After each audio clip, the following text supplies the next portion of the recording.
Bakunzi ba Radio Umurage twongeye kubasuhuza nimugira amahoro y'Imana. Mu kiganiro kirangiye umukambwe Nsabimana atubwiye ibihugu byari bigize u Rwanda mbere y'uko u Rwanda ruba igihugu kimwe, atubwiye kandi amoko yaratuye ibyo bihugu. Atubwiye kandi ko hari amoko amwe namwe atakiboneka mu Rwanda kubera ko igihugu iki n'iki cyatsindaga iki, rimwe na rimwe abantu bo mu bwoko bunubu bakivanga n'abo ngaba, ubwoko bwabo bakabureka.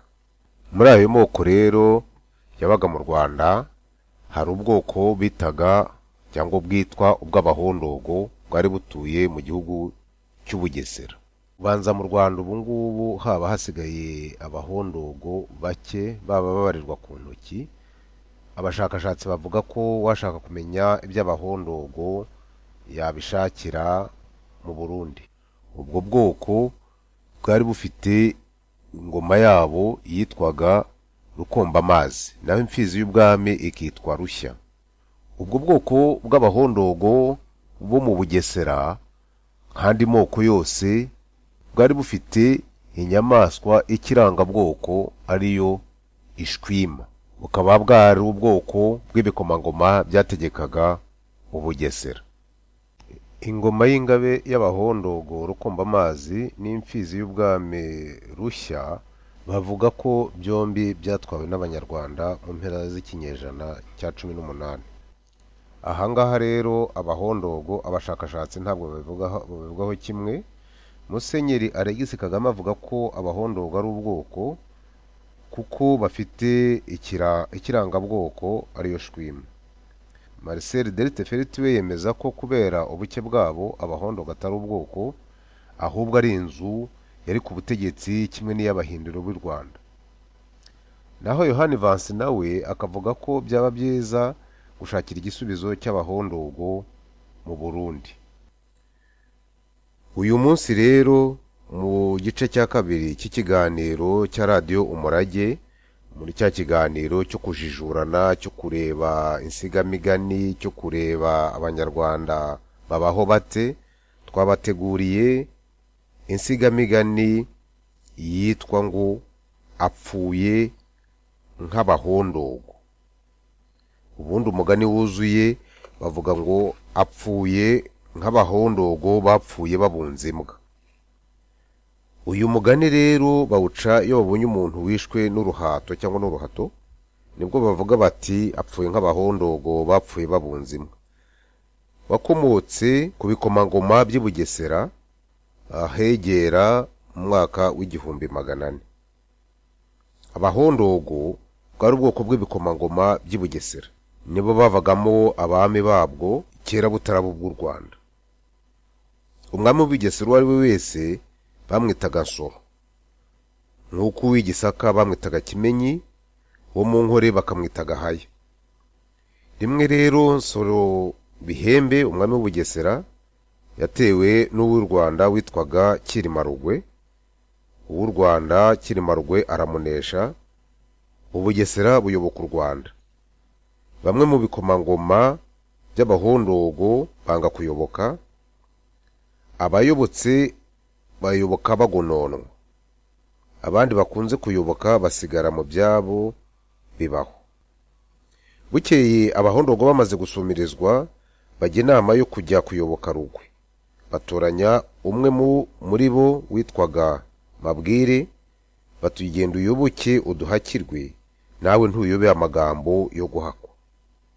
Batari kuzabanze uce kuri Nyanguge kuko muziranye. Nyanguge uwo yari umugore wa Rugwe wahukanye na Nsoro. Mabwire ashyira nzira n'i Kigali kwa Rugwe.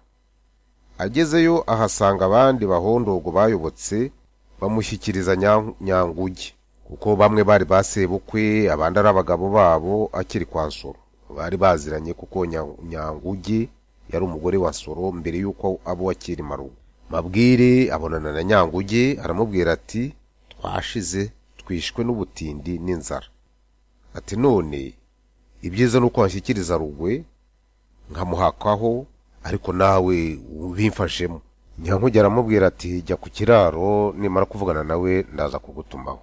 Icyo gihe Mabwire asanga abandi bahondogo aho bari, ategereza ko Nyanguge amutumaho. Bukeye ku gasusuruko intumwa iraza iza guhamagara Mabwire, ajya kuvunyisha abonana n'umwami Rugwe. Mabwire akoma yombi ati Nyagasani ny'u Rwanda, abagome barapfuye, abandi baracitse, none twebwe abasigaye tuje kugusaba ngo utwunamureho icumu ry'inzara n'ubutindi byaturembeje. Umwami Rugwe amaze kubyumva abaza umugore ati uyu mugabo na bene wabo nabagenzane. Nyanguge ati ubu se wabura uko bagira?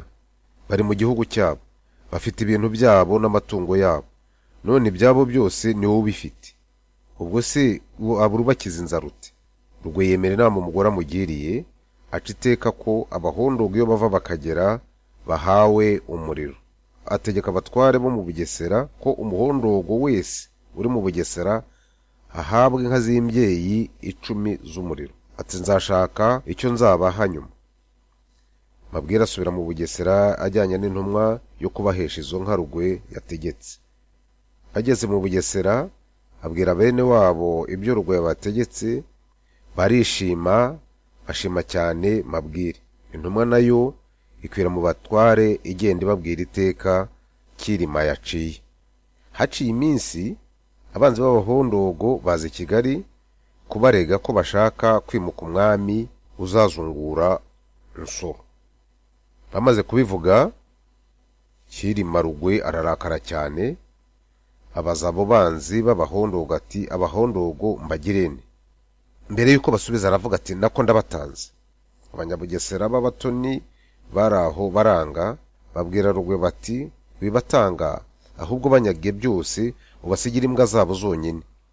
Abahondogo bari bafite imbwa nyinshi kuko bari bakundaga guhiga. Nuko Rugwe aremera, abahondogo baranyagwa, baracuzwa, basigarana imbwa zabo gusa. Inzara imaze kubarembya bakajya bajyana imbwa zabo kuzigurisha ibijumba, ariko abagesera bakanga kubagurira. Bukeye barazishorera n'abana n'abagore bajya i Burundi. Bagenda bagwa mu mayira umusubizo, bamwe bagerayo bagenza amavi.